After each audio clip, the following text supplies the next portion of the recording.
Shalom, selamat datang di artikel View. Assalamualaikum warahmatullahi wabarakatuh.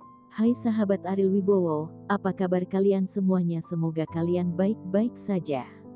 Untuk teman pekerja yang jauh perantau dalam negeri atau di luar negeri, yang jauh dari keluarganya seperti admin, semoga kalian semuanya dilindungi dan diselamatkan dalam pekerjaan masing-masing. Dan untuk sahabatku yang bersama keluarganya, semoga kalian sehat selalu dalam lindungannya.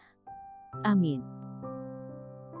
Episode 150, kisah seorang CEO muda yang berpura-pura culun.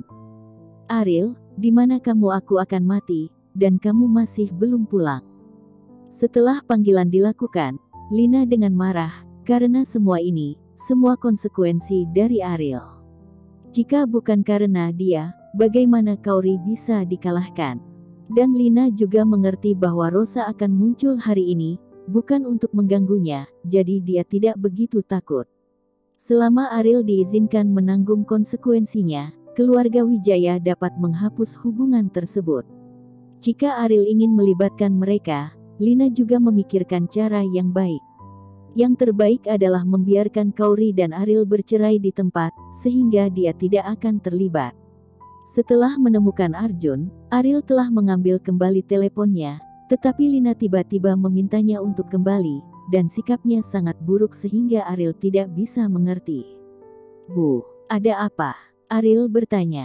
Jangan panggil aku bukan ibumu, sekarang semua musuh telah datang ke rumah, kamu masih ingin bersembunyi, cepat kembali, kata Lina, musuh.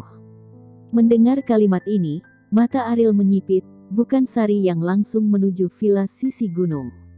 Ariel menutup telepon, mengemudi sepanjang jalan, dan segera tiba di area villa Gunung Genting. Kembali ke rumah, ketika dia melihat Kauri dan mereka bertiga berlutut di depan Aisyah. Dan ketika wajah Kauri merah dan bengkak, niat membunuh mengerikan Ariel langsung menutupi seluruh villa. Dengan wajah cemberut, dia berjalan ke sisi Kauri, dan Ariel menarik napas dalam-dalam. Berani memukul Kauri. Dia berani memukul Kauri. Ariel, apakah kamu akan kembali bersamaku dengan jujur? Atau apakah kamu ingin aku menggunakan kekuatan? Sari berkata kepada Ariel dengan jijik. Sudut mulut Ariel menggambarkan senyum yang sangat dingin. Dia tiba-tiba menoleh, dan berkata kepada Sari, Anda telah menyentuh garis bawah saya. Intinya, Sari tersenyum menghina, dan berkata, apakah Anda memiliki dasar untuk hal yang tidak berguna seperti itu? Ariel mengepalkan tinjunya dan berkata dengan dingin, sampah yang Anda bawa ini, bagi saya, apakah ini berguna? Sari tampak menghina, meskipun orang yang dia kirim dibunuh oleh Ariel terakhir kali, tetapi kali ini, dengan begitu banyak pengawal, apakah Ariel masih bisa mengalahkannya? Dan bahkan apa yang terjadi terakhir kali hanyalah kecelakaan di mata Sari. Pasti sampah berpakaian hitam itu terlalu ceroboh. Jadi dia dengan ceroboh kehilangan kendali, jika tidak, dengan keterampilan Ariel, bagaimana dia bisa menjadi lawannya?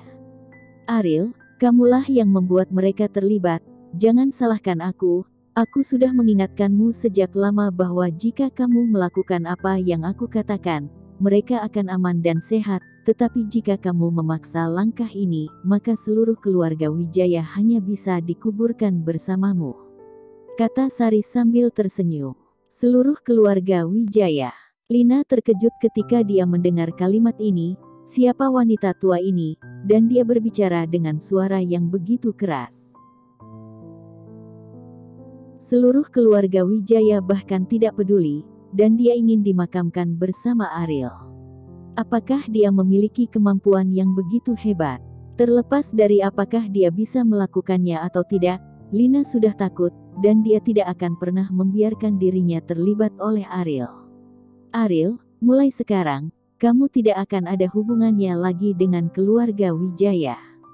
Kamu bukan dari keluarga Wijaya. Lina berkata dengan penuh semangat kepada Ariel. Hahaha. Sari tertawa dan memandang Ariel dengan kasihan, saya tidak berharap Anda menikah dengan keluarga Wijaya, dan sekarang Anda harus diusir. Sungguh menyedihkan, karena Anda hidup sangat rendah hati, mengapa bagaimana jika mati? rendah hati. Ariel secara bertahap menundukkan kepalanya dan berkata, saya benar-benar menjalani kehidupan yang rendah hati, dan tidak ada yang memandang rendah saya, tapi... Tiba-tiba, Ariel mengangkat kepalanya. Awalnya, dia memandang Sari dengan mata terbakar, dan melanjutkan, merendahkan hati tidak berarti aku bisa diganggu. Jadi apa yang bisa kamu lakukan? Menolak, kamu sampah. Apakah kamu memiliki kemampuan untuk melawan? Sari menghina. Setelah selesai, dia menghentakkan tongkatnya, seperti komandan tanduk, dan beberapa pengawal mengepung Ariel. Ariel mengangkat alisnya, menunjukkan senyum, dan berkata, Sari, di matamu, aku tidak berguna, kan? Aku dipukuli olehnya sejak aku masih kecil, dan aku bahkan tidak berani melawan, jadi kamu menerima begitu saja bahwa aku tidak berguna, tapi tahukah kamu? Aku tidak melawan, aku hanya takut membunuhnya secara tidak sengaja. Setelah berbicara, Ariel memimpin dalam menyerang pengawal, dan gerakannya sangat cepat sehingga Sari dan yang lainnya tidak dapat melihat dengan jelas sama sekali. Ekspresi Rosa bergerak. Apakah Ariel memiliki keterampilan yang begitu kuat? Namun, dia telah belajar dengan Darius sejak dia masih kecil, yang tampaknya merupakan hal yang biasa. Harimau yang mendengkur bukan berarti kucing yang sakit, hanya saja dia belum bangun. Dan sekarang, Ariel seperti harimau telah terbangun. Seberapa menakutkan harimau yang bangun. Lihat saja ekspresi ngeri Sari. Beberapa pengawal jatuh di bawah Ariel yang marah, dan semuanya pingsan, dan tidak ada ruang untuk perlawanan. Wajah Sari sepucat kertas terakhir kali, dia mengira Ariel telah mengalahkan pria berbaju hitam itu secara kebetulan. Tapi sekarang, keterampilan kuat Ariel benar-benar ditunjukkan di depannya. Mungkinkah ini kebetulan? Kamu. Sari memandang Ariel dengan tidak percaya. Bagaimana mungkin, dia adalah bajingan yang tidak berguna. Bagaimana itu bisa begitu kuat? Pengawal ini semua adalah master yang dilatih oleh Darius, dan mereka adalah kekuatan yang kuat untuk mengalahkan Ariel. Mengapa mereka di depan Ariel tidak ada gunanya? Tapi itu seperti selembar kertas. Persepsi Sari tentang Ariel hancur pada saat ini, dan dia terkejut dan tidak bisa tenang. Meskipun Rosa terkejut, itu jauh lebih ringan daripada gejolak Sari, karena dia tidak memperlakukan Ariel sebagai pemborosan. Silakan, apakah kamu tahu mengapa aku harus bertahan selama bertahun-tahun? Kata Ariel. Sari duduk di sofa karena dia terlalu terkejut, setelah mendengar apa yang dikatakan Ariel. Dengan terengah-engah, dia bertanya, mengapa? Karena hanya ketika kamu mendorongku ke sudut, aku dapat meyakinkan diriku untuk membunuhmu. Kata Ariel. Pikiran Sari seperti gempa bumi. Ariel sebenarnya ingin membunuhnya. Sosok Rosa berkedip. Untungnya, dia sedang duduk di sofa. Jika tidak, dia pasti akan jatuh ke tanah karena kata-kata Ariel. Dorongannya sebenarnya untuk membunuh Sari.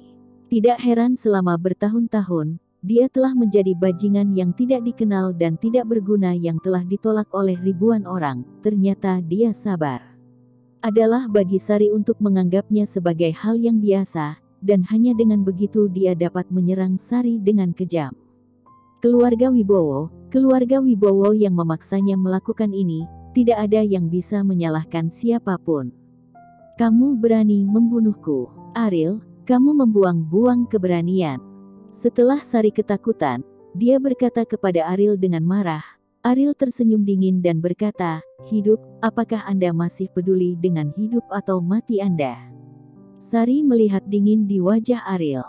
Merasa bahwa dia sepertinya tidak bercanda, dia berkata, apakah kamu tidak takut dengan guntur? Jangan khawatir, aku tidak akan melakukannya sendiri. Ariel mengeluarkan ponselnya. Tidak lama kemudian, Bimo membawa Arjun ke villa di lereng gunung. Kauri sudah lama tahu bahwa ada seseorang yang persis seperti Ariel, jadi ketika dia melihat Arjun, tidak terkejut. Tapi Lina dan Inem sangat terkejut sehingga mereka seperti kehilangan jiwa mereka. Dia dan Ariel terlihat persis sama. Inem akhirnya mengerti bahwa orang yang pulang hari itu sama sekali bukan Ariel, dan orang yang ingin memperkosa Kauri juga bukan Aril. Arjun. Sari melihat Arjun dengan hidung biru dan wajah bengkak. Sakit sekali sampai dia tidak bisa bernafas. Ketika Arjun melihat Sari, dia pikir dia akan diselamatkan, dan berkata dengan ingus dan air mata, "Nenek, kamu akhirnya di sini, cepatlah, biarkan Aril dipukuli yang tidak berguna. Dia berani menyewa seseorang untuk memukulku. Nenek, kamu harus membalaskan dendamku."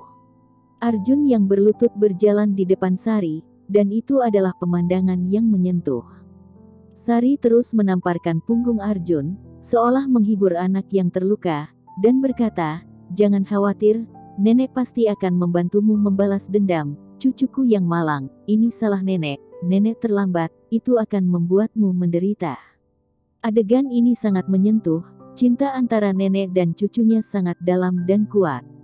Namun, Aril juga merupakan anggota keluarga Wibowo dan cucu Sari, tetapi perlakuannya jauh dari kasih sayang, yang membuat seseorang iri. Bersambung.